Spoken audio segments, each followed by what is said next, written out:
All views, opinions, expressions, and insinuations of the show, its hosts, and their guests do not reflect those of the network and its management. The network and its management do not make any warranties on the opinions, views, expressions, and insinuations presented by the show, its hosts, and/or their guests. The network and its management shall not be liable to any claims or dispute arising from any mentions, expressions, or views presented by the show, its hosts, and/or their guests.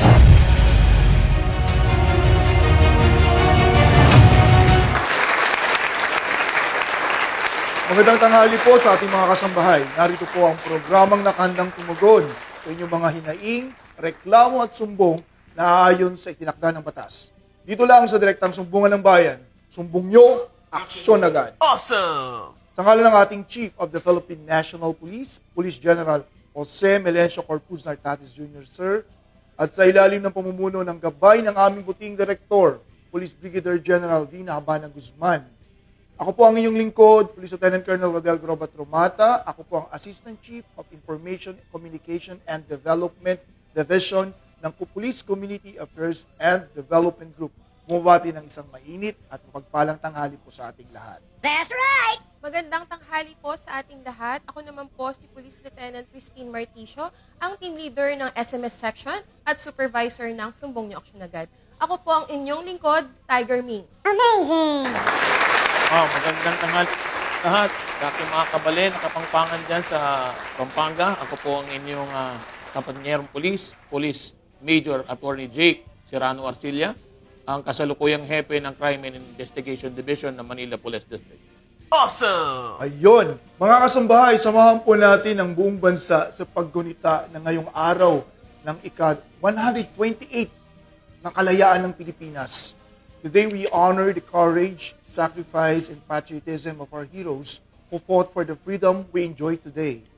Naway magsilbi itong paalala na ang tunay na kalayaan ay hindi lamang ipinaglaban noon, kundi patuloy ding pinangangalagaan sa pamamagitan ng ating pagkakaisa, pagmamahal sa bayan, at pagiging responsableng mamamayan. That's right!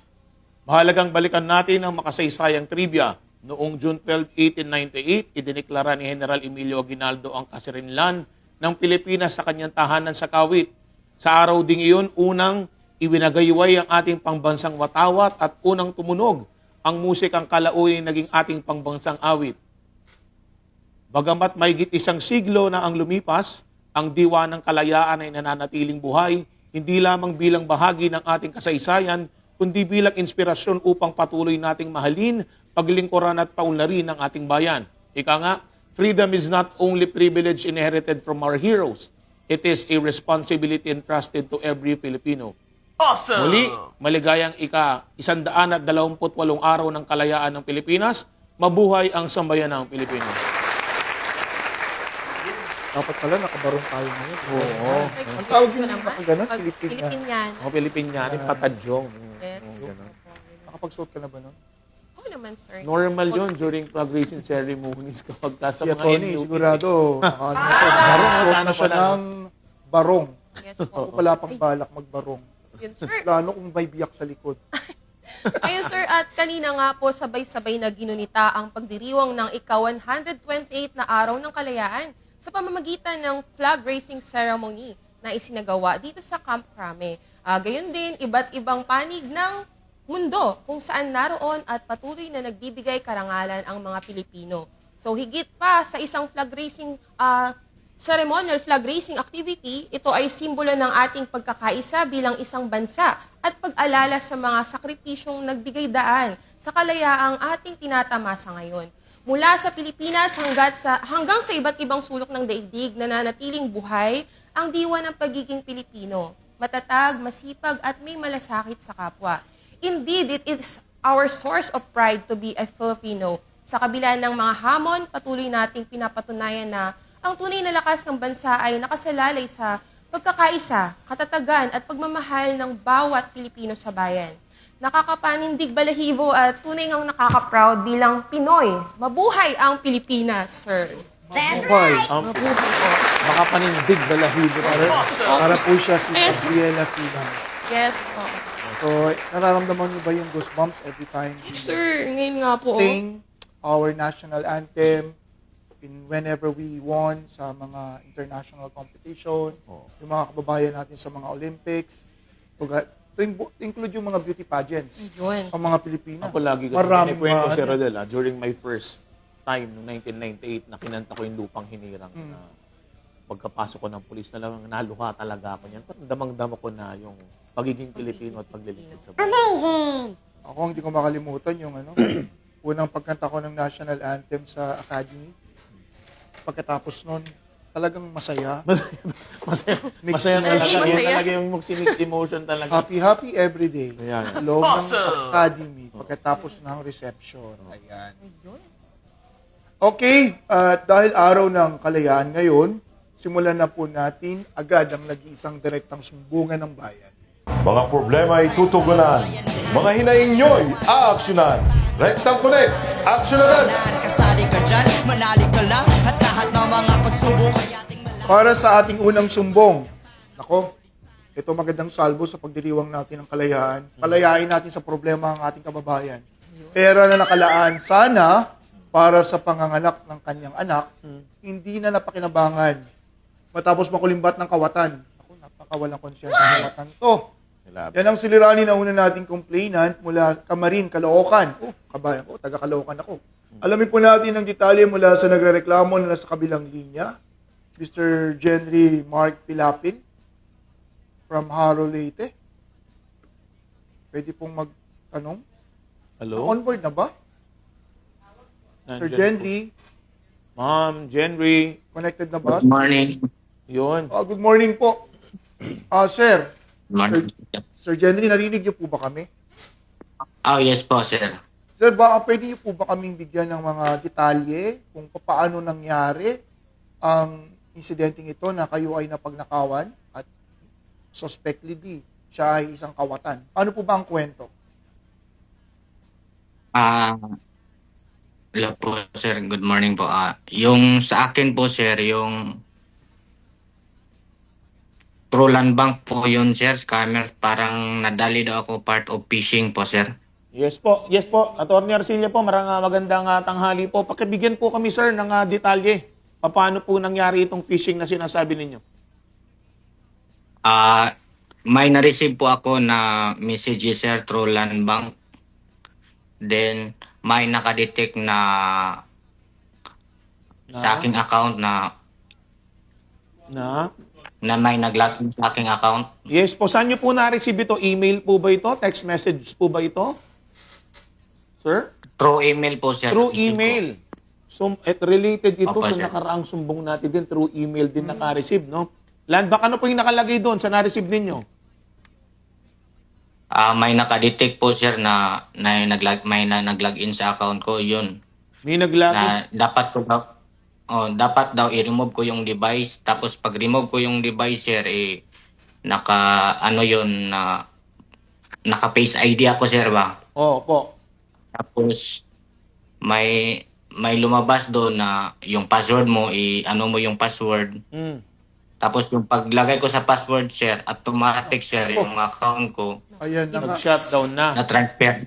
Na-transfer yung pera. Successfully. Ako, napaka- Oo, sir. Sir, magkano po yung nawala sa ating pera dito, sir? Sir Jenry? Ano, sir? 229,000, sir. Naku, Kalungkot limas po ang naman. kanyang Sobra pera sa naman. land. Sobra talaga. Nako, Bangko. ibig sabihin, attorney, Sir Henry, Ipon ko pa naman yun, sir. Bali, Oo nga po. Kami nagtrabaho po ako as nakakalungkot po yung nangyari sa inyo. Opo, po. Naraintindihan po namin yung nararamdaman ninyo. so ang laman, sir, ng ATM niya ang nakuha? Nakuha. O yung Nakuha. mismong laman ng kanyang bank account?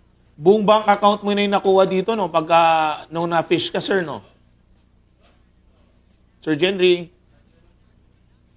Nawawala yung medyo mahina yata yung signal ni Sir Jenry, no? Pero if you will remember, the last time, ganyan din yung nangyari dun sa nagreklamo sa ating doktor, no? Opo. And same account from Land Bank of the Philippines. Yan, siguro dapat natin na... Mayroon akong kamag-anak na ganyan. Actually, ang sabi niya sa akin, ang kwento niya nung nabiktima siya, he has received a call or text that he will be earning a point para sa kanyang account sa bank. Oo. And then, tumawag. Marinig ko daw talaga yung background nung tumatawag na as an office transaction in a bank. Oo. Then second, marinig mo yung pagsasalita daw is talagang knowledgeable about the bank account and Yes, its oo. details. Siyempre, Pati yung ganyan. pagsasalita para daw talagang call Ganun center. talaga eh. Mga con artist kasi talaga yung mga ito eh. Nung So, nirapit diba? namin ito sa ACG, ang isa sa mga kanilang assumption, these are professionals kasi they previously work at the call center, possible. They Pwede.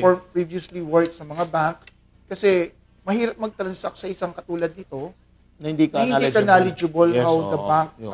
works and how a call Mahalaga- center Yeah. communicate with the client. Mahalaga dyan, you know the technical know-how of the thing eh, para makuha mo yung loob ng kausap mo. So more often than not, ganun yung mga hinahire nila. Mga professionals din ito, yung mga minsan, yung mga nagiging biktima nila, ganyan din eh. And they're being pushed to do things na hindi naman nila gusto din. No? Pero sa nangyari sa kanya, napakalaking amount nung nakuha. 200 plus na gagamitin sana sa 229,000. pagbayad. Sir, ano yun, attorney? Isang click niya lang, nalimas po talaga yung Yes, laman ng oo. bank account niya. No? Ganun talaga, grabe talaga ngayon. High-tech na masyado yung pagnanakaw natin, no? Base dun sa kwento niya kanina, attorney, he has received a notification and afterwards na merong magkakaroon ng issue yung kanyang account Yes, oh. and then hinihingi na kailangan niyang palitan yung password. Nung narinig ko sinabi niyang pinalitan niya Yun. yung password, doon na ako talaga, Yun sabi na ko wala na, mahirap ng pag-asa talaga na, Nagpasok siya ng personal kanyang personal Yes. thing. No? Especially yung password natin, hindi pinapaalam dapat yan kung kanino man. So yun talaga yun. Sir Gendry, andyan na pala siya, attorney. Sir Connected Genry. Yes Hello. po, sir. Yes po, sir. Yes Hello po. po, sir. Good morning. Opo. na- Yes. Gusto ko itanong sa iyo, Bali, ilang minuto o ilang oras before they were able, o kung paano nila nakuha lahat yung amount ng bank account mo or sa ATM account mo? automatic siya, sir. Pag login ko yung password ko, automatic siya na through debit through my account, sir. Bali na May transfer sa transfer agad. agad. Opo, sir. Attorney, I was once attended a forum Forum. in Senate, Opo. and then they were invited lawyers, even bank representatives. Isa sa nagiging problema rin ng mga bangko ngayon, yung mga fictional account, ng bank account. Yeah. So kahit na i-transfer yung account to a specific account, may mga kababayan din po kasi tayo nagbebenta ng kanilang account. Ibang issue naman yun. Ito Yeah. naman siya, talagang wala talaga siyang kaalam-alam sa nangyari na to, no? Secondly, meron naman yung they applied online to have their bank account. So, ito si Sir Gendry, if the amount was transferred specifically to a specific account, kung itatrack daw niya ng bank, the impossibility to determine kasi fictional yung may-ari ng bank Ganun account. talaga eh. Kaya nga they have their own scheme paano gawin Yep. ito. No, paano nila i-perpetrate ng perfect na hindi mahahalata nito nga na may-ari ng account. Nakakalungkot mang isipin, no? Pero sa ito, ganito kasi, iimbestigahan ito ng bangko and titignan nila kung ibabalik nila yung perang nawala sa kanya o hindi. They will see, titignan nila kung nag-exercise ba ng due diligence yung tao bago ito mangyari. At sinabi niya nga kanina na ipinasok niya yung kanyang password at ang kanyang siguro email address yun, kaya nakuha yung kanyang mga pera. I'm just wondering, attorney, how this group of people were able to get the contact number, Yan ang even ano. the details of the owner of the bank. Kasi for me, how did these people were able to know kung sino may mga bank account? O meron din At merong malaking amounts. meron din sila siguro. Meron din tayong ayaw ka naman mag-insinuate, mayroon siguro silang connection doon somehow paano nila nakukuha, no? Kasi nga sindikato tong mga to, hindi naman to nagagawa ng mga ordinary people lang no. This is a syndicated crime, no. Hindi lang magagawa ito ng isang tao. Kaya ako bago ito ginawa, may mga device na ginamit, no. Especially na ngayon lahat ng crime natin ay ginagawa perpetrated online. So we need to be cautious bago tayo pumindot, bago tayo makipag-engage, no? Mahalaga pa rin pumunta na tayo directly sa bangko. No, kung saan, huwag tayong pindot ng pindot, lalo na hindi naman tayo mga high-tech na tao, no? Yep. Dito mga Gen Z, magaling sa pindutan tayo. Pag nagkamali, ayun na ang mangyayari sa atin, sir. Sir Gendry, how many times po kayo o ilang beses po kayo nakatanggap ng mga kanyang klaseng message via email man or via your cellphone? Isa lang po, sir. Isa lang po, sir. Palang yun na-experience that na kayo ay first time hinihingan ko po ng yan, ganyan? sir. Okay. Opo, sir. Naka-receive po ako. Isa lang. Tapos, bali, sir, hindi pa naman yun within 24 hours na ano yung ano ko, yung account ko. Bali, nagpunta ako agad pagkabukasan dun sa land bank, pinadispute ko. Yes po, anong nangyari? Ano pong sabi sa inyo ng Land Bank regarding what happened? Land bank, sir, na gawin daw nila yung paraan pero sabi nila wala daw assurance na mabalik yung pera. Ang sinasabi ko. Kasi nga, di ba, they will investigate if you exercise due diligence bago ito nangyari. Kaya, yun muna. Under investigation yan. Yup. Nakakalungkot lang, napakalaking pera nung nawala. No?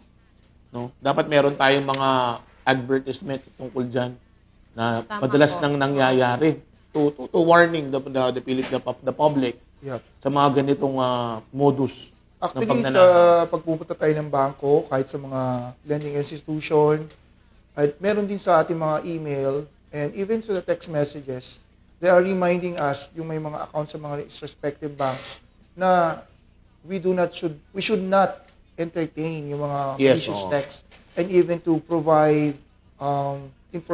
personal information of us. Kasama po natin sa linya, Sir Henry, wag po kayong bibitaw. Kasama po natin si Police Corporal Ruth Haka, ang Public Information PNCO ng Regional Anti-Cybercrime Unit 8, dyan po sa Police Regional Office 8. Corporal Ruth, Good morning po, sir, at saka good morning din po sa ating complainant.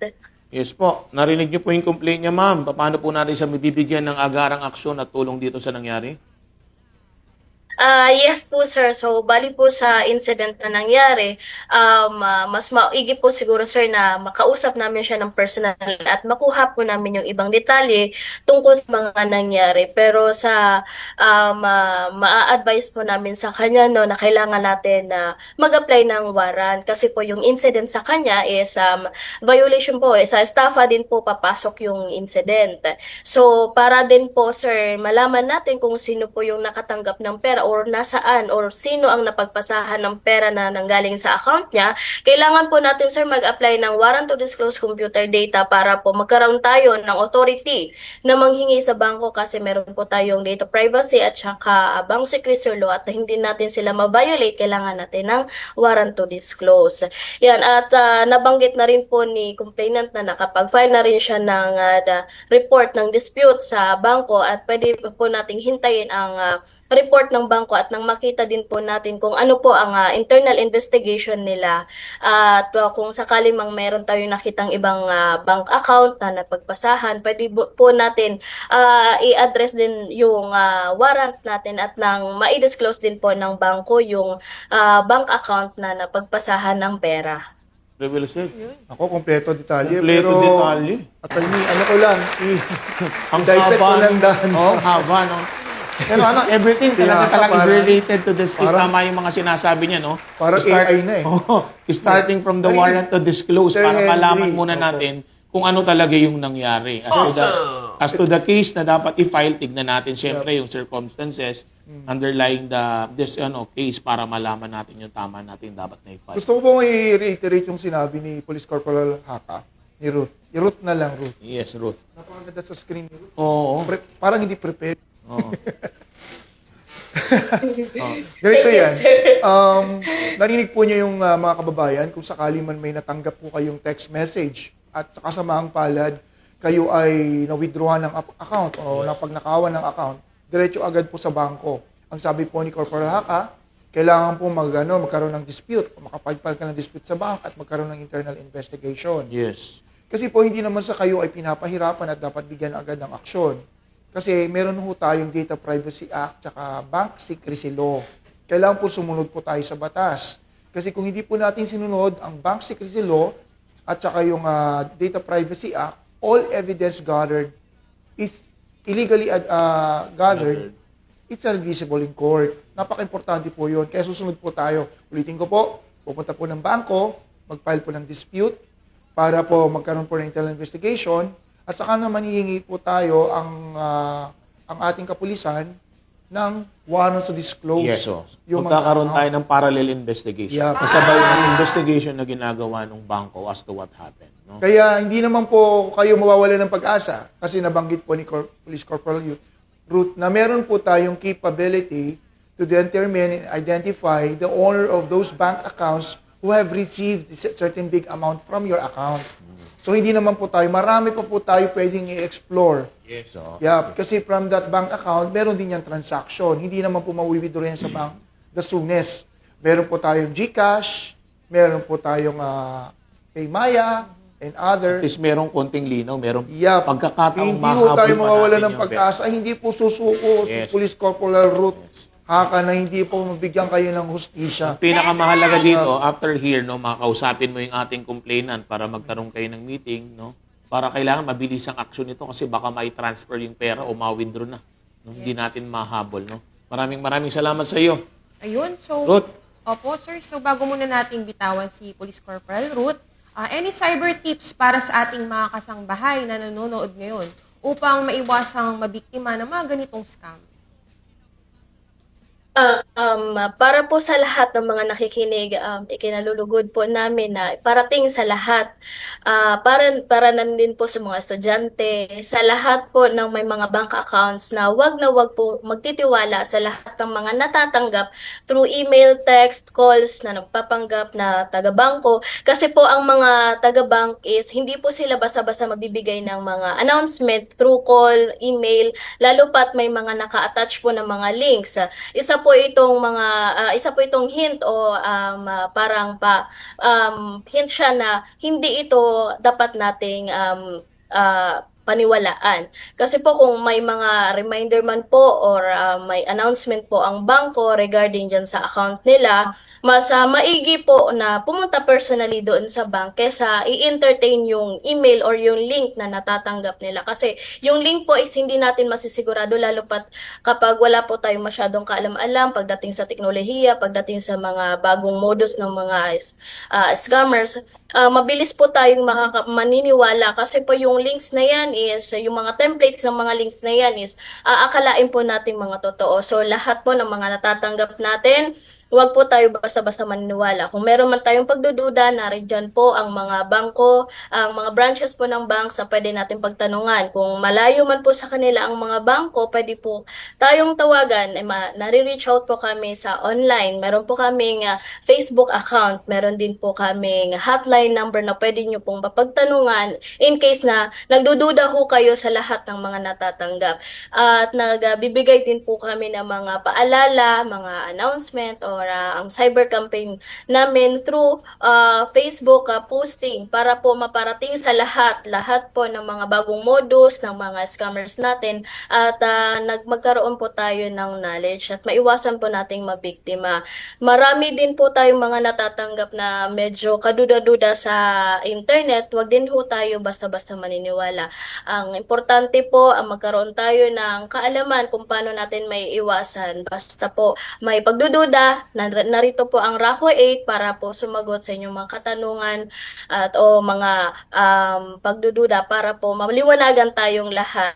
At lagi po nating tatandaan na lamang po ang may alam. So kapag wala ho tayong alam, libre po ang magtanong sa amin. Maraming salamat po. Remind ko lang po hindi po all the time that ibigay yung password, meron na po silang access. May isa po tayong complainant, isa pa pong professional, isang doktor. Clinic niya lang yung link. All of his account were already extracted and transferred to another. Yes. So it doesn't necessarily follow na ibibigay yung password saka may access. Nung last time na nag-host ako dito, clinic lang yung link, all of those bank accounts na open at nakuha lahat yung amount. Okay. Napakatindi nun. By the way, maraming salamat po sa pagtitiwala sa ating programa at sa Pambansang Pulisya. Kami po ay very affected po dun sa nangyari kay Mr. Genzi ng from Halo Leyte pa. We are trying all our best to help you out. Please, wag po kayong mawala ng pag-asa. Andiyan Pro 8. Raku. Offline, magko-communicate po siya sa inyo to give you all the assistance. At alam din naman natin ang ating bangko will do their best and exhaust all efforts to help you out at to give you justice and even to recover the specific amount na nawala sa inyo. At kasama po kayo sa aming mga panalangin, lalo-lalo po nagdadalang tao po ang inyong misis. Very unfortunate incident po at kasama po kayo sa aming mga panalangin. Maraming salamat din po sa agarang pagtugon sa ating resource person. Siyempre, hindi po siya ready. Oo. Police Corporal Haka. Oo, PIO, Ayan. PIO. Yung ngiti pa lang, pang close-up smile. Talagang, Public Information PNCO ng Regional Anti-Cybercrime Unit 8. pwede natin siyang gawing patroller eh. Sa... Alam mo, attorney, alam niya na, asset susunod. Baka hindi Patroller. bigay sa atin yan. Oh. Please provide us your action videos.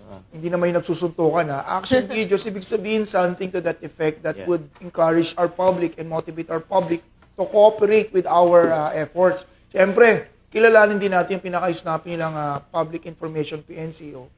If ever you have developments and updates in the resolution of the case, even in the apprehension of those culprits, Ipadala sa amin. marami matutuwa niya sa dami ba na nawawalan ng pera ngayon. Tama po. Sa hirap ng buhay. Para makita natin paano yung ginagawa nilang pagtulong at aksyon dito sa problema. Mabuhay ka, ng Police sa atin. Corporal Ruth Haka. Pagpatuloy mo ang iyong katangi-tanging talento at mala AI na response sa mga query ng Police controller na yan sa susunod. Magaling, magaling. Oo.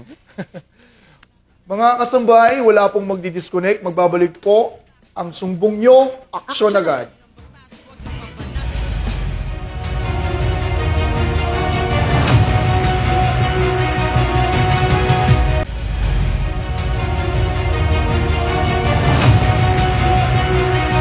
Nagbabalik po ang sumbong ng inyo, aksyon agad. Tuloy-tuloy po tayo sa ating sumbungan.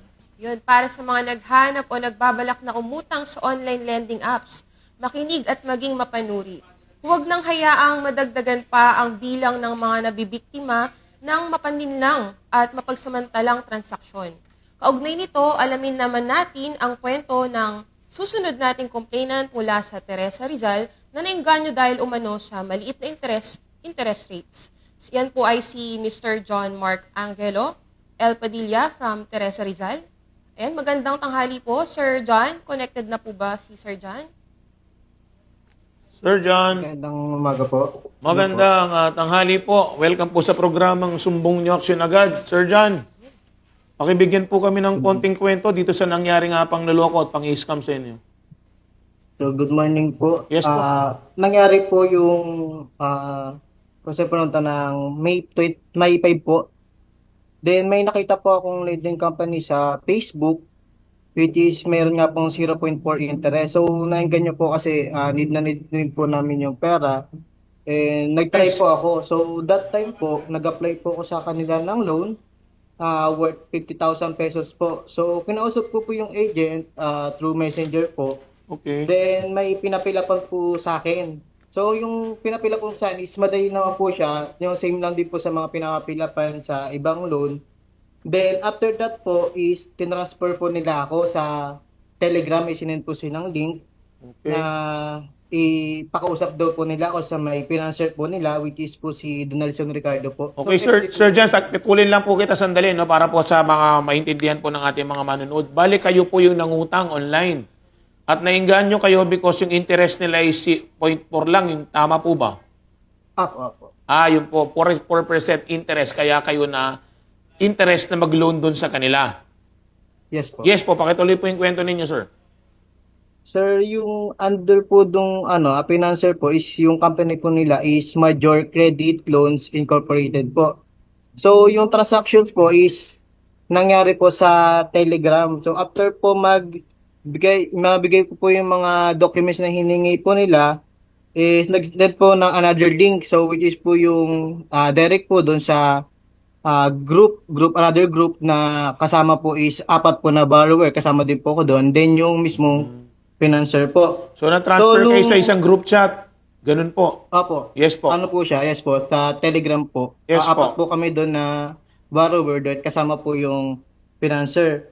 Then, after po nun, pinaliwanag niya po, chinek po lang namin kung may kasi nag-reply din po yung mga ibang kasama. Then, chinecheck po nila kung register sa SEC.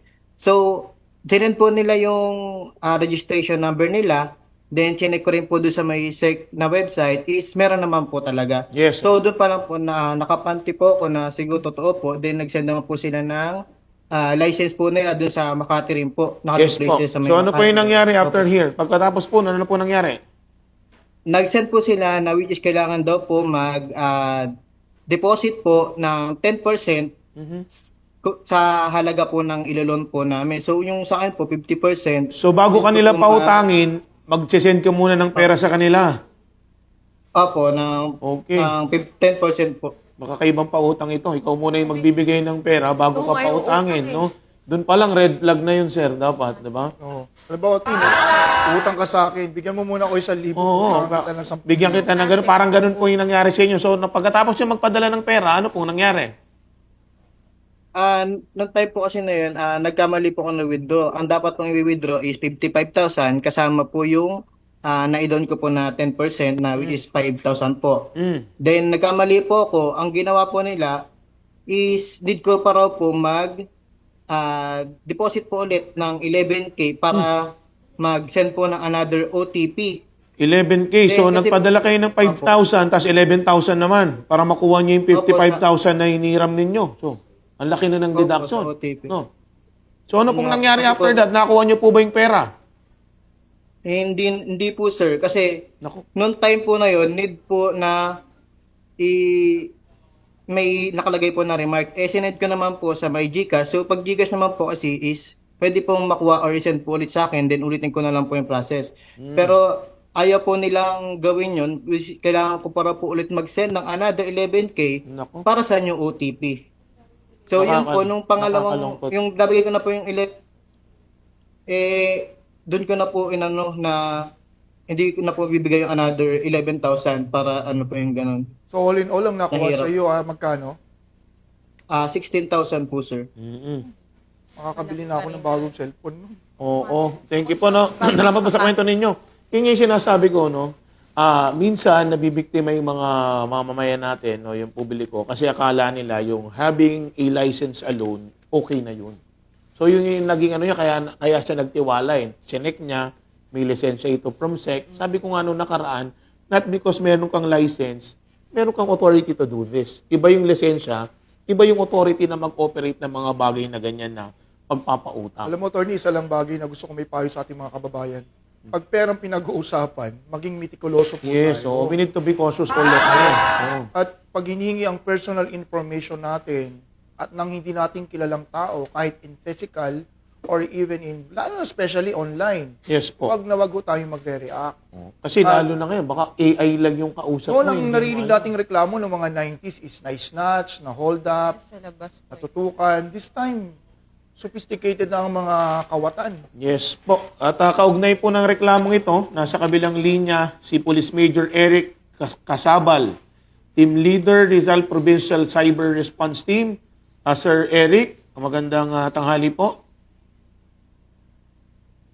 Good afternoon po sa ating lahat, sa ating mga tagapakinig. Yes po, narinig niyo naman po yung ating sumbong, nagreklamo ng ating complainant. Sir, paano natin siya mabibigyan ng agarang aksyon sa nangyari sa kanya?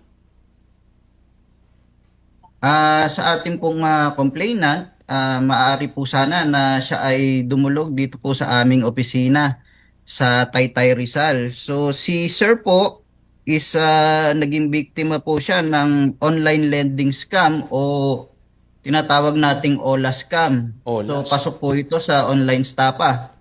So hindi lang po nabanggit ni Sir pero ang alam ko pinuntahan din po ni Sir yung location na sinasabi noong address po nitong company and nung pinuntahan niya is wala po ito. Bogus. So isa lang po ang ano niyan, maaari po na ginamit lamang po nitong ating mga scammer yung pangalan nitong registered company.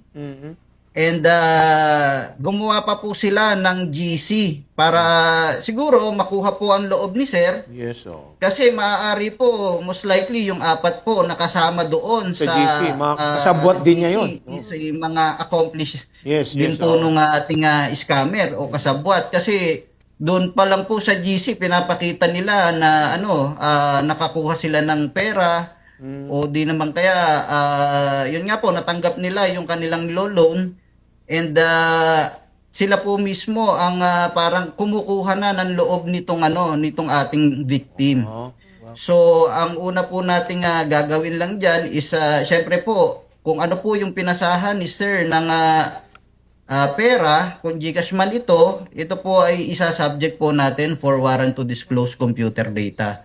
So, kakailanganin po lamang natin ng personal appearance ni Sir para po maibigay lahat po ng ating mga requirements para po tayo ay makapag-apply. Yun. So, yun lang po, Sir.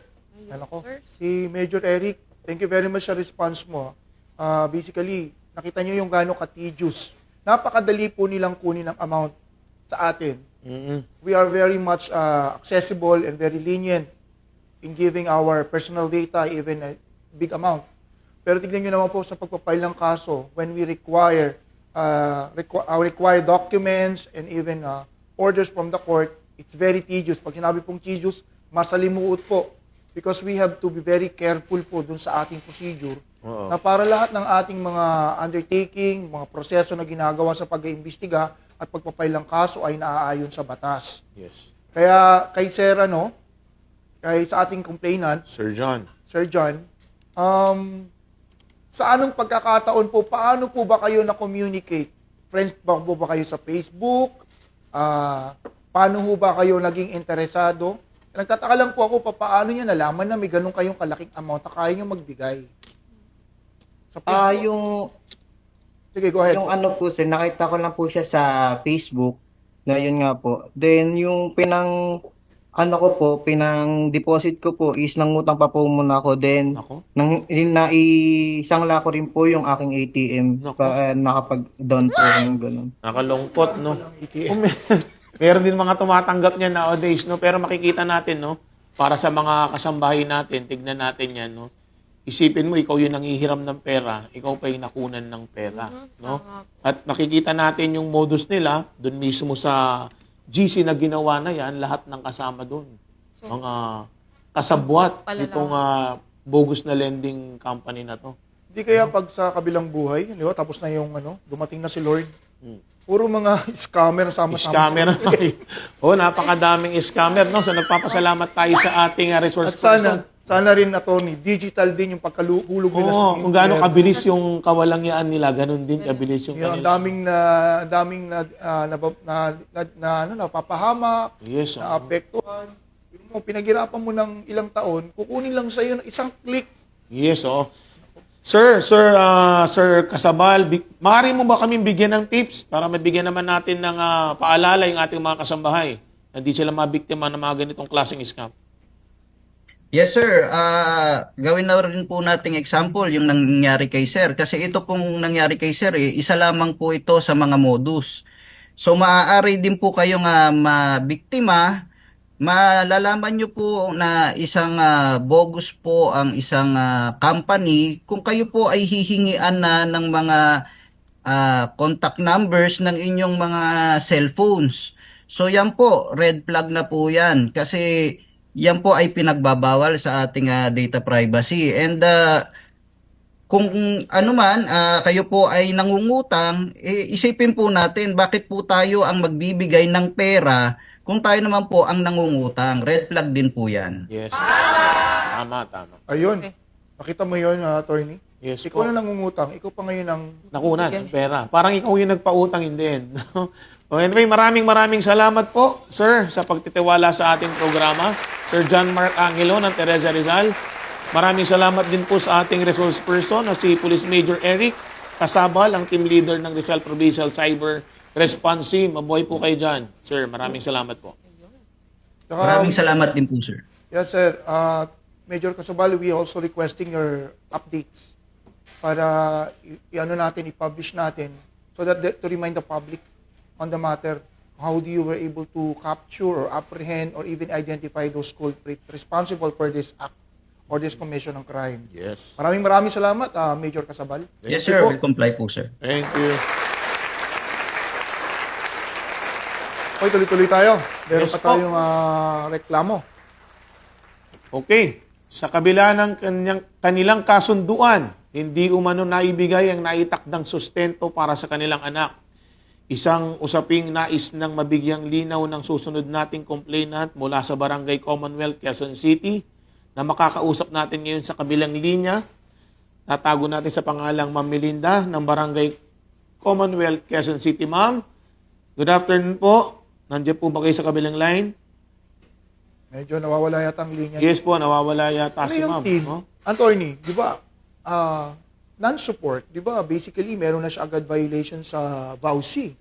Oo, ang non-support under BAUSI, ano yan, economic and psychological violence yan. However, kung hindi sila kasal, for example, they are just living in, Wala naman kasi yung support natin kasi this is not only criminal, this is also civil. No? Sa support kasi under our family code, Article 194 ng family code natin. No? Support, 194, tandaan natin. 194, no? Ito po ay yung ating indispensable sustenance ng isang tao, which includes clothing, dwelling, transportation, medical assistance. No?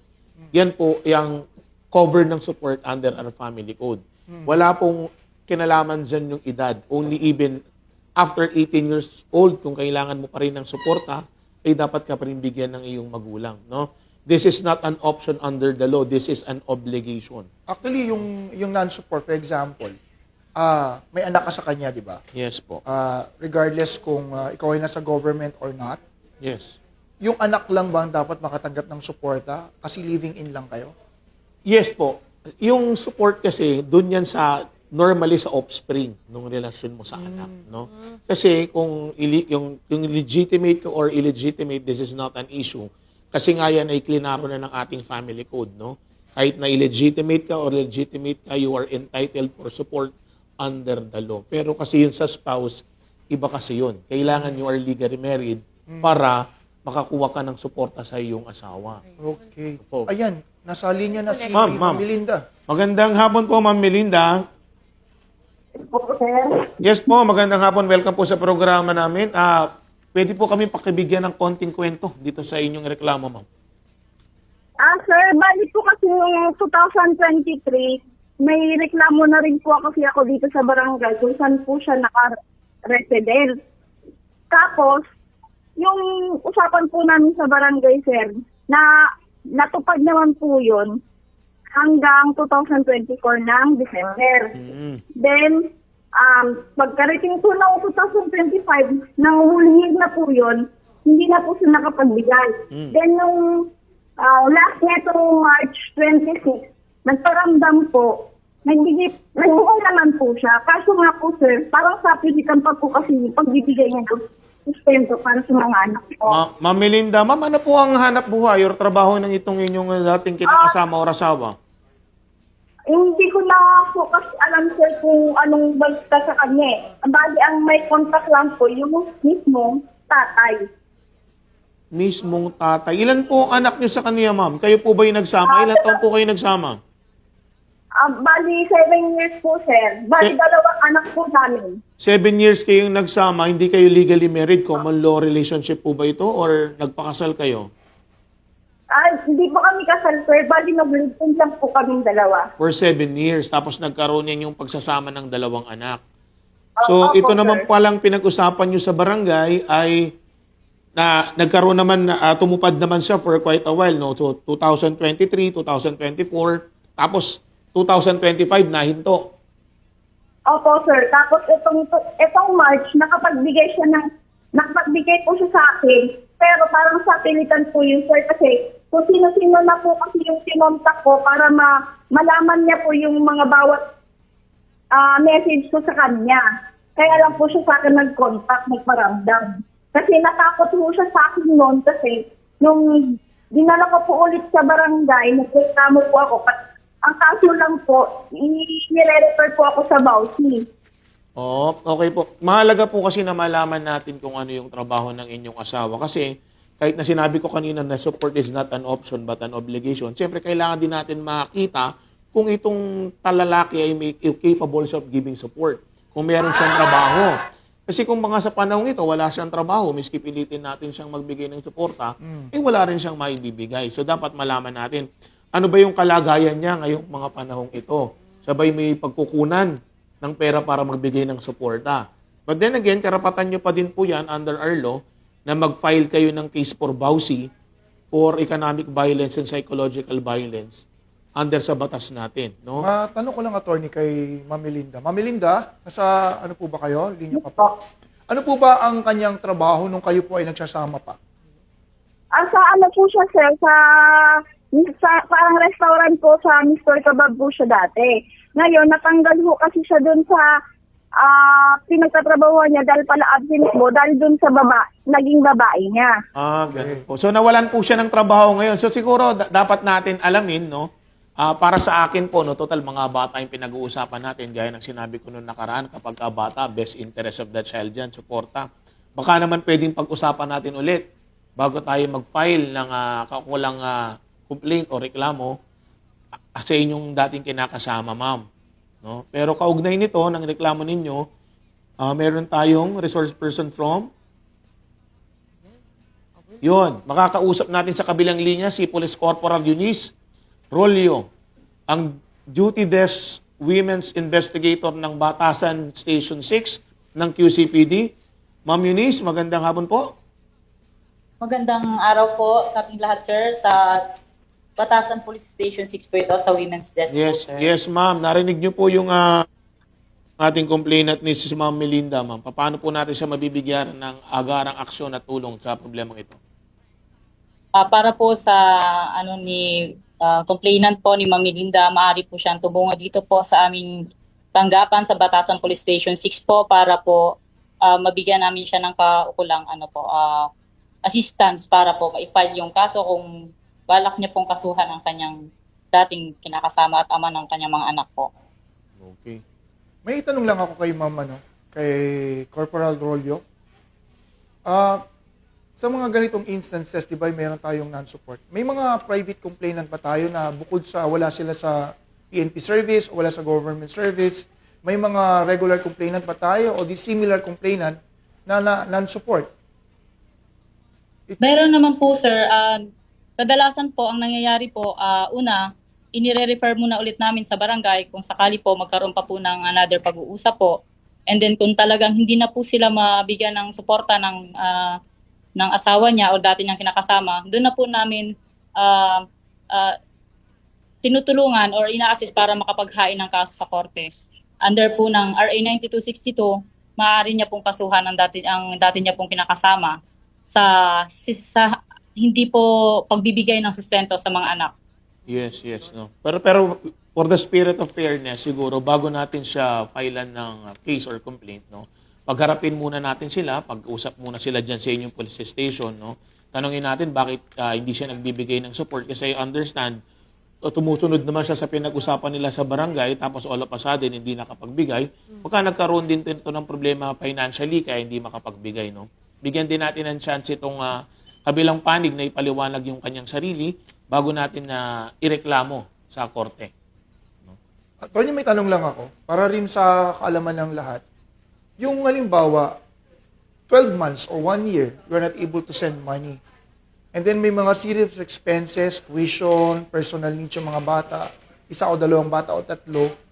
Kino-compute ba yan kung sakaling magkaroon siya ng trabaho para parang reimbursement for the previous year na natanggap niya, na gastos? Actually, laging tinitignan natin dyan yung capability ng magbibigay ng support. Kung paano mo i-compute yun kung hindi niya naman kayang ibigay. Kung capable siya of doing so, para sa akin yan, dapat mong ibigay yan dahil karapatan ng bata yan. Hindi na natin dapat ito pinagtatalunan. No? Parang bangko ba? Pagka hindi ka nakapagbayad ng loan mo, compounding siya. Ganon din ba yan?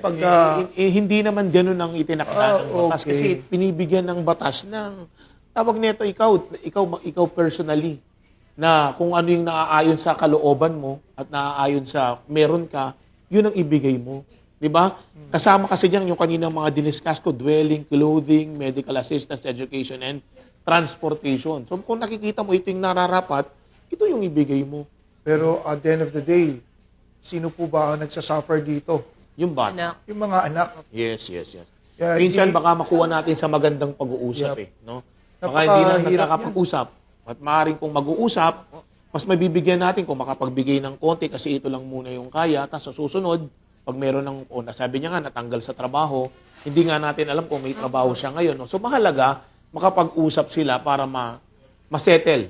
Ma-settle na nakaupo yung problema nila. Mahirap maging single mom, lalo magpapalaki ng bata, 2 o 3 bata. Lalo sa panahon ngayon, ang mahal ng tuition, ang mahal ng lahat ng bilihin, baon ng bata, gamit, uniform, madaming kailangan. Sa ano yan, attorney? Sa financial and logistical support para sa Yes. pagpapalaki. Pero yung emotional status na walang father figure, Mahirap lalo. somebody for you to rely on in times of emergency, yung lambing ng tatay at Yes. nanay. Tsaka actually, para malaman natin, hindi lang naman criminal tayo pwedeng sabihin, civil talaga yan. No? Pwede tayo mag-petition for support. No? Yeah, basically, lagi po natin titignan ng karapatan at yung syempre yung welfare ng bata. Correct. At kay Ma'am Melinda, we are very sad to hear what is your complaint right now. Pero bilang yung tatay na hinahanap ninyo, hindi rin po magdadalawang isip sa tingin ko, tutulungan niya dahil Yes, dugot laman niya yun eh. Yan, Anak nila pagmamahal yan. yan eh. May pagmamahal. Sabi nga nila, hindi tayo pwedeng mamili kung sino ang magulang natin. Yes, Pero yes. pwedeng pumili ng kung sino makakasama natin sa buhay. Ako So, responsible parenthood is very important. Before we start a family, we have to choose wisely kung kanino tayo makikisama kasi ang mga batang isisilang, hindi naman po sila makakapagpili ng magulang na gusto nila. Yes po. So, with that, maraming salamat po sa ating resource person na si Police Corporal Eunice Rolio ng Duty Desk Officer Investigator ng Batasan Police Station 6 ng QTPD. Mabuhay po kayo dyan at maraming salamat po sa pagtugon sa programa. Pakialalayan lang po si Ma'am Melinda, Police Corporal Rolio. So, as possible, offline po, Ma'am Melinda, magko-communicate po sila sa inyo Yes. to settle the issue. Not necessarily to settle, to help you out. Kasi mahirap magsalita na you have to settle ang issue in pagka-violation of the law na yan. Yes, yes. In terms of VAUSI and women's rights. Bibigyan po nila kayo ng assistance how to help you out para mabigyan po kayo ng tugon sa lahat ng bagay ng pangangailangan ng mga bata. Okay. Maraming po salamat sa inyong pagtitiwala, Ma'am Melinda, sa amin. At nandito po ang kapulisan, ang programa ng Sumbong Niyo Aksyon Agad. Hindi ho namin kayo papabayaan. Sa ngalan po sa kinabukasan ng iyong mga anak. Maraming salamat. Thank you po. Ulitin din natin, huwag kalimutan ng action photos and action videos. Oh, yes. Yan po, how, Mahalaga yan, mahalaga. kung nagkaroon po ng video na they were able to reconcile, Magandang maipakita sa mga nagkabalikan, Yes, oo. lalagyan natin Yung ng... naging pag-uusap nila. Baka kulang pwede lang akong kumanta. Baka kulang lang pinapakita talaga yung sa video. pag-uusap. At makuha sa magandang usapan yan. Umupo, diba? Marikindle nila yung kanilang Yeah. nararamdaman, maari pa. Hindi Yung natin init ng kanilang pagmamahal. Yes. Kung sakaling magbalik after 7 years. mas... Iyan ang tawag yun, kanta, muli. Muling Oo. ibalik. Baka love is lovelier the second time around. Hindi natin alam. Yun lang, hindi natin. hindi lang natin alam. Baka lang naman. Si Atty. parang na-inlove na ng ganun. Mga asang bahay, wala pong magdi-disconnect at magbabalik po ang Sumbong Niyo Aksyon Agad.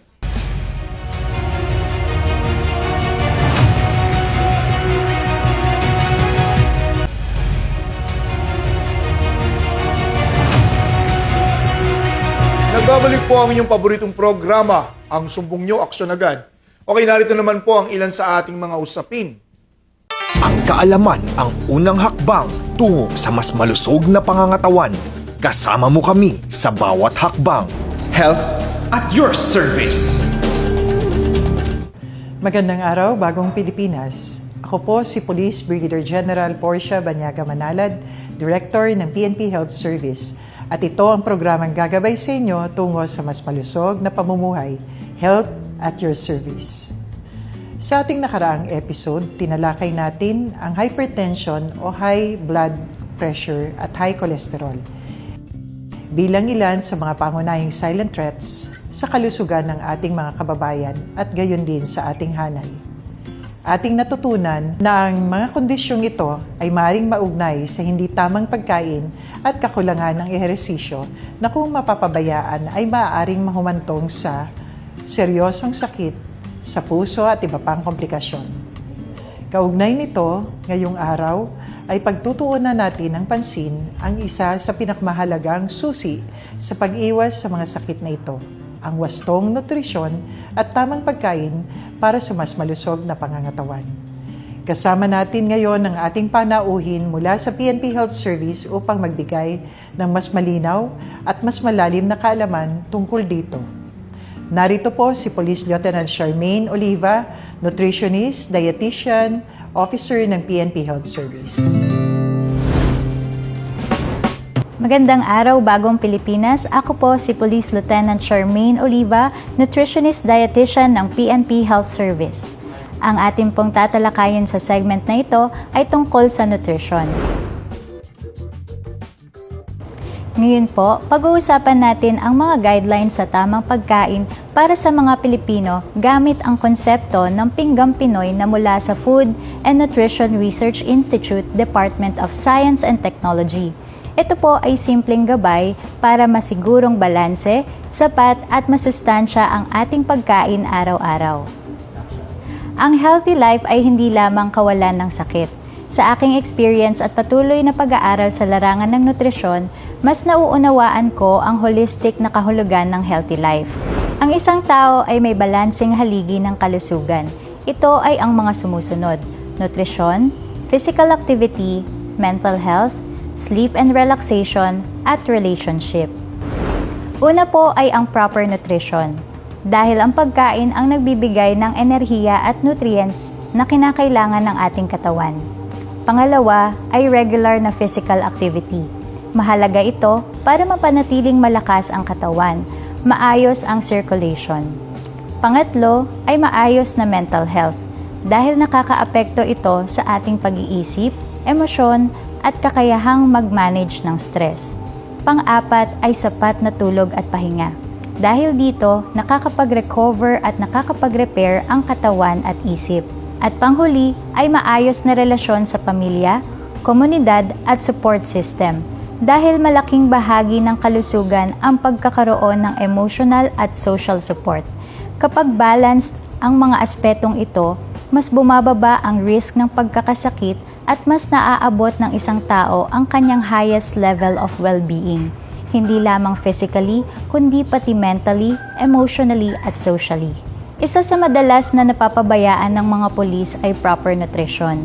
Sa aking nutrition counseling experience sa mga police personnel, isa sa mga nakikita kong problema ay ang kakulangan sa kaalaman tungkol sa tamang pagkain base sa kanilang pangangailangan at health status. Dahil demanding ang trabaho ng ating mga kapulisan, may shifting schedules at puyat, madalas nauuna ang convenience kesa balanced meals. Minsan, nakakakain lang kung kailan may oras o kaya umaasa sa fast food, instant food, kape at matatamis na inumin para may energy. Ang problema, kapag hindi sapat o balance ang nutrition, naaapektuhan hindi lang ang timbang, kundi pati energy, focus at overall performance sa duty. Kaya mahalagang maintindihan na ang tamang nutrisyon ay hindi one size fits all, kundi dapat naaayon din sa pangangailangan at lifestyle ng bawat isa. Malaki po ang epekto ng duty schedule, puyat, shifting at long hours duty sa ating kalusugan. Kapag kulang o hindi regular ang tulog, naaapektuhan ang natural body clock. Dahil dito, maaaring makaranas ng madaling pagkapagod, hirap mag-concentrate, mood changes at mas mataas na cravings sa matatamis at high-calorie food. Kapag tuloy-tuloy, tumataas din ang risk ng obesity, hypertension, diabetes at iba pang chronic diseases. Bukod sa physical health, naaapektuhan din ang mental at emotional well-being dahil mas mataas ang stress at mas mababa ang recovery ng katawan. Kaya mahalaga talaga na kahit demanding ang trabaho, may conscious effort pa rin sa tamang pagkain, sapat na hydration, pahinga at pag-manage ng stress. Posible pa rin mapanatili ang healthy lifestyle sa pamamagitan ng maliit pero consistent na healthy habits. Hindi naman kailangan biglaan o perpekto agad. Maaaring magsimula sa simpleng paraan tulad ng hindi pag-skip ng meals, pag-inom ng sapat na tubig, pagpili ng mas balanced na pagkain at pagsingit ng kahit simpleng physical activity kapag may oras. Mahalaga rin ang tamang pahinga at stress management dahil konektado ang physical at mental health. Sa huli, ang healthy lifestyle ay hindi tungkol sa pagiging perfect, kundi sa pagiging consistent sa mas mabuting choices araw-araw. Mahalaga ang nutrition dahil ang pagkain ang pangunahing fuel ng ating katawan. Dito natin kinukuha ang enerhiya at nutrients na kailangan para gumana ng maayos ang ating organs, muscles at immune system. Kapag tama at balanced ang nutrition, mas maayos ang energy, focus, performance at mas mababa ang risk ng sakit. Mahalaga rin tandaan na ang nutrisyon ay hindi lang tungkol sa pagpapapayat. Ito ay tungkol sa pagpaprovide sa katawan ng tamang sustansya para maabot natin ang optimal health at mas magandang kalidad ng buhay. Ang balanced meal para sa isang working adult ay dapat may tamang kombinasyon ng carbohydrates, protein, healthy fats, gulay at prutas. Halimbawa, kalahati ng plato ay gulay at prutas. 1/4 ng plato ay rice o ibang source ng carbohydrates para sa energy. At ang isa pang 1/4 naman ay protein tulad ng isda, manok, itlog o lean meat para sa lakas at muscle repair. Mahalaga rin ang sapat na tubig at tamang porsyon ng pagkain. Para sa ating mga kapulisan at mga kasangbahay, hindi naman kailangang mahal o fancy ang pagkain. Ang importante ay regular, balanced at may sapat na sustansya para may energy at lakas sa araw-araw na trabaho. Ang Pinggang Pinoy ay nahahati sa 3 pangunahing food groups. Ito ay ang Go, Grow at Glow Foods. Ang unang grupo ay Go Foods. Ito ay ang mga pagkaing nagbibigay ng enerhiya sa ating katawan. Dito kabilang ang kanin, tinapay, oats, mais, kamote, pasta at noodles.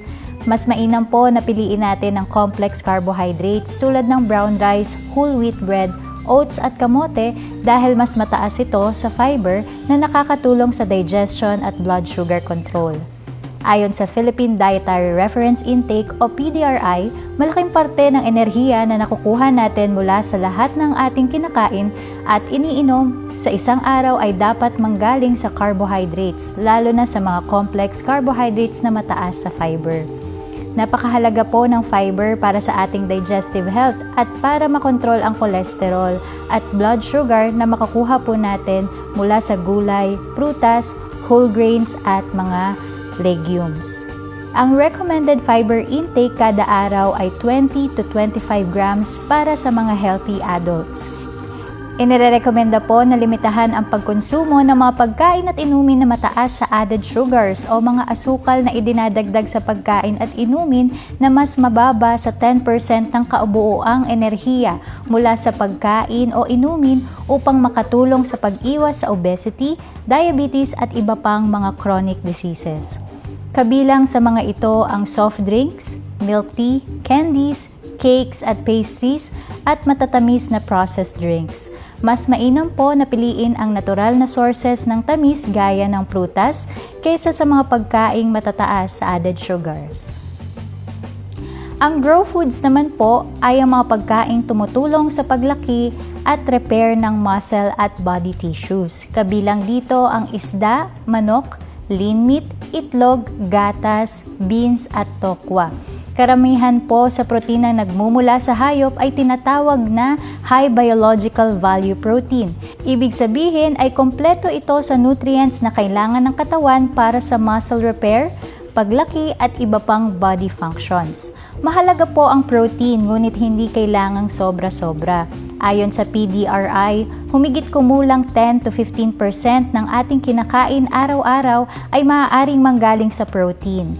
Mas piliin po natin ang isda kaysa sa processed meats, lean meat kaysa sa matatabang bahagi ng karne, grilled, steamed o boiled kaysa naman fried. At dagdagan din natin ng mga plant-based sources gaya ng beans, munggo, tokwa at iba pang legumes. Sa paraang ito, nakakakuha tayo ng sapat na protina habang naiiwasan ang sobrang unhealthy fat sa ating pagkain.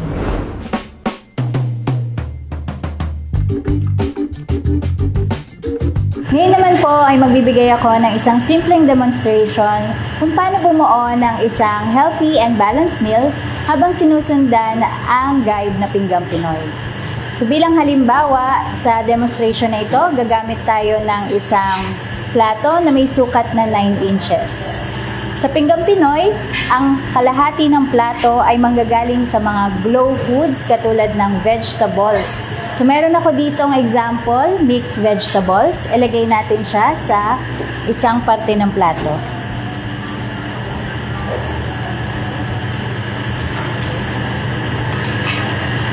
Another part ng glow food ay ang mga prutas. So, lalagay ko muna siya dito sa tabi. Another 1/4 ng plato ay magmumula sa grow foods o mga protina katulad ng manok, isda at karne.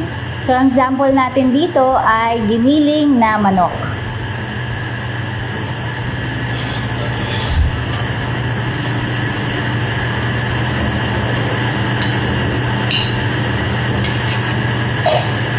At panghuli ay ang mga go food. Ito naman ay ilalagay natin sa isang 1/4 ng plato. Ang example nito ay kanin. O pwede rin namang tinapay, pasta, noodles. So meron ako ditong white rice. Ilagay natin siya sa isa pang 1/4 ng plato.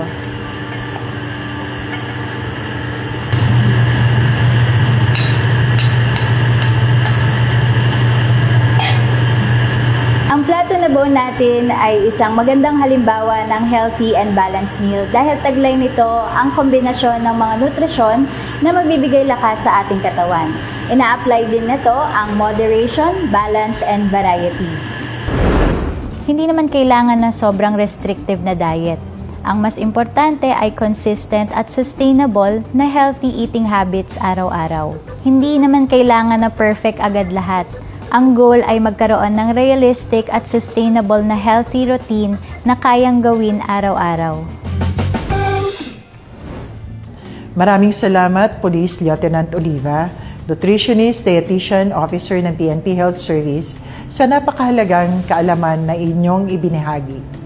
Sa ating naging talakayan, ating natutunan ng wastong nutrisyon at balansing pagkain ay mahalaga upang mapanatiling malusog ang ating katawan at maiwasan ang mga sakit tulad ng hypertension at high cholesterol. Malaking tulong ito upang mapanatili ang maayos na daloy ng dugo at malusog na puso. Sa susunod na episode ng Health at Your Service, wala ka bang disiplina sa pagkain, walang oras mag-exercise o hindi napapakonsulta sa tamang oras? Naku, delikado po yan mga kasambahay sapagkat maaari itong humantong sa seryosong kondisyon.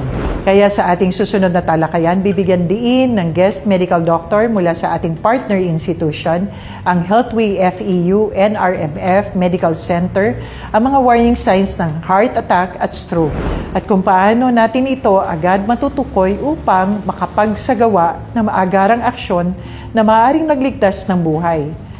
Muli, maraming salamat sa inyong pagsubaybay. Sa ngalan ng ating Chief, Philippine National Police, Police General Jose Melencio C. Nartates Jr., ako po si Police Brigadier General Portia B. Manalad, sa bagong PNP, para sa bagong Pilipinas, serbisyong mabilis, tapat at nararamdaman. Sa lakas ng bayan, kalusugan ay ating kaagapay, narito kaming handang umalalay. Ito ang inyong Health at Your Service.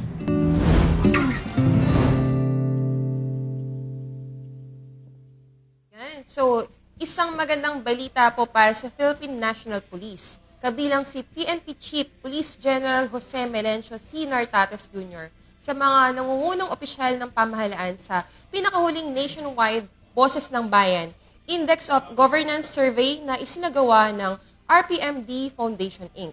Batay sa resulta ng survey na isinagawa noong April 1 hanggang 8, 2026, sa 5,000 respondents mula sa iba't ibang panig ng bansa, nakapagtala si Police General Nartates ng 78.8% Index of Governance Source, kalakip ang 78.5% Trust Rating at 79.1% Performance Rating. Awesome! Ipinapakita ng resulta ang patuloy na tiwala ng publiko sa mga programa at inisyatibo ng PNP sa pagpapanatili ng kapayapaan at kaayusan at pagpapalakas ng ugnayan sa komunidad at pagpapabuti ng paghahatid ng serbisyo sa mamamayan. Nagpasalamat naman ang general sa tiwalang ipinagkaloob ng sambayang Pilipino at iginiit na ang pagkilalang ito ay para sa buong hanay ng kapulisan na araw-araw na nagsasakripisyo upang mapanatiling ligtas ang mga komunidad. Ayon sa kanya, magsisilbi itong inspirasyon upang lalo pang pagbutihin ng PNP ang kanilang serbisyo habang patuloy na isinusulong ang integridad, pananagutan at mas efficient police service para sa bawat Pilipino.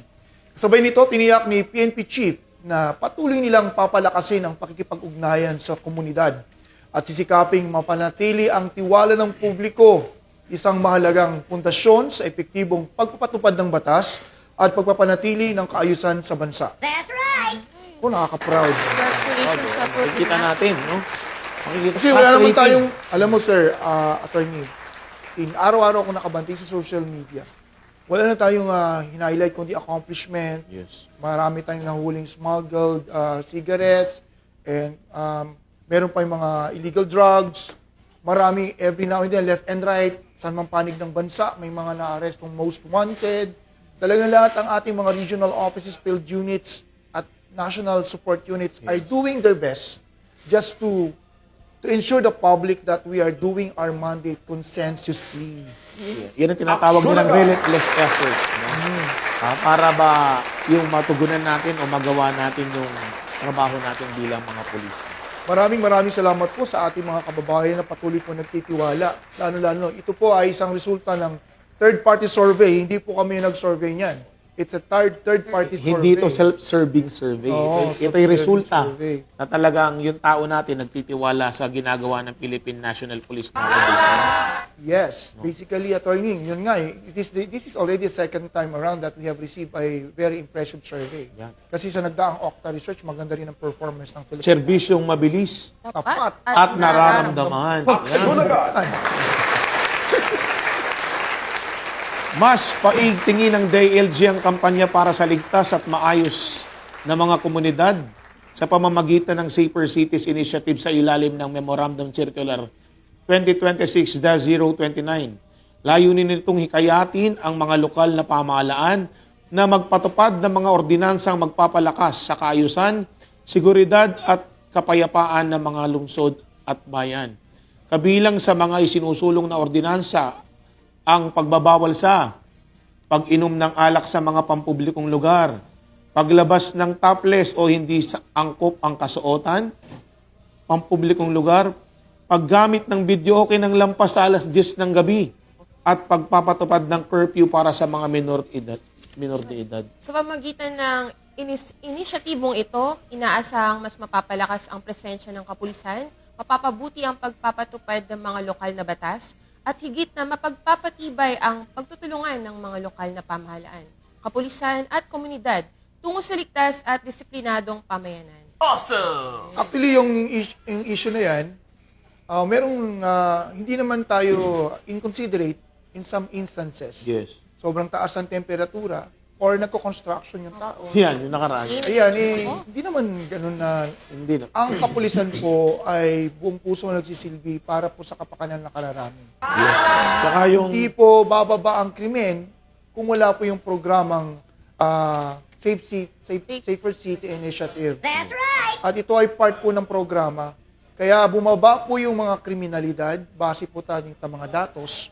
It is because nationwide, tinutulungan po natin mabigyan ng kapanatagan at kapayapaan ng ating lipunan. Pangalawa, bawal naman talaga mag-video okay. Kung ayaw yung matulog, magpatulog naman. Depende siguro yan, sir, sa kumakanta. No? Okay naman Minsan sa akin. talaga, yung sinasabi ko nga, pag yung boses natin pambanyo lang, wag na natin masyadong Hindi, pwede naman. Pwede ka mag-video okay. Mag-headset ka para ikaw na lang nakakarinig ng kinakanta mo. Huwag mo nang abalahin yung kapitbahay mo kahit birthday mo yan. Kaugnay na nalalapit na 2026 parliamentary election sa Bangsamoro Autonomous Region in Muslim Mindanao o BARM. Naalalahanan ng PNP ang publiko na manatiling mapanuri at maging mapagmatsyag laban sa paglaganap ng fake news, misinformation at disinformation sa iba't ibang online platforms. Naku, katulad yan, daming na-scam, di ba? Yes. Labanan ang fake news sa BARM o galing mag-fact check at magbahagi lamang ng tama beripikado, at mapagkakatiwalaang impormasyon upang mapanatili ang kapayapaan, kaayusan, at pagkakaisa ng komunidad. Samantala, muling pinaalalahanan ng publiko sa mga ipinagbabawal na gawain tuwing panahon ng halalan, gaya ng pagbili at pagbibenta ng boto, pagdadala ng baril at iba pang armas, pag-inom ng alak sa panahon ng election ban, electioneering, paggamit ng government resources as facilities para sa kampanya, at pagkakalat ng maling impormasyon. Hinihikayat ang bawat mamamayan na makilahok sa isang malinis, mapayapa at maayos na halalan para sa kinabukasan ng Bangsamoro dahil sa bawat halalan, tandaan, ang bawat boto ay mahalaga. This is the time na mabibigyan ng boses ang lipunan, ang mamamayan. Lahat po ng mga iniluklok natin sa gobyerno, sa estado na ito, ay pananagutan po nating lahat. Kaya nga sabi nila, kapag merong pagkakamali, pagkukulang ang mga leaders ng bansa, sino po ba ang bumoto sa kanila? Yung mga tao. Tayo po ang may moral obligation to choose the best leader, best fitted leader na mag-lead sa ating bansa. During election, dito natin dapat i-exercise yung karapatan natin. So, i-exercise natin yung tama yung ating right to suffrage under the Constitution. No? Kasi basically, we deserve this kind of government base doon sa mga binoboto natin. Huwag tayong magpagamit para sa mga personal Bago nating agenda. ibenta ang ating boto, iluklok po natin ang karapat-dapat sa tingin natin, hindi lang po magdadala ng kapayapaan, magbibigay din po ng magandang kinabukasan sa lipunan at sa ating mga susunod na henerasyon. That's right! At Ko, yun babati na, na muna. pati portion na. Oo. Binabati ko ng kalayaan ang aking may bahay. Kalayaan. Happy Independence Day. At wala naman tayong holiday sa Wala Philippine po. National Police. We are always on alert, on call, kahit po holiday. RSSF. Yan po ang ating sinumpuang tungkulin. No? Yep. Kaya Happy Independence Day po sa ating mga kababayan. At syempre po sa Police Committee Affairs and Development Group sa aking beloved unit. At syempre sa aming division, maligayang pagpasok sa opisina sa araw ng kalayaan.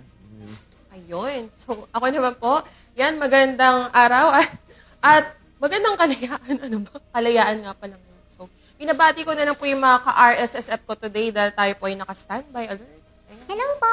Ayun, hello. At sa mga fans ni Ming Ming Page at Tiger Ming.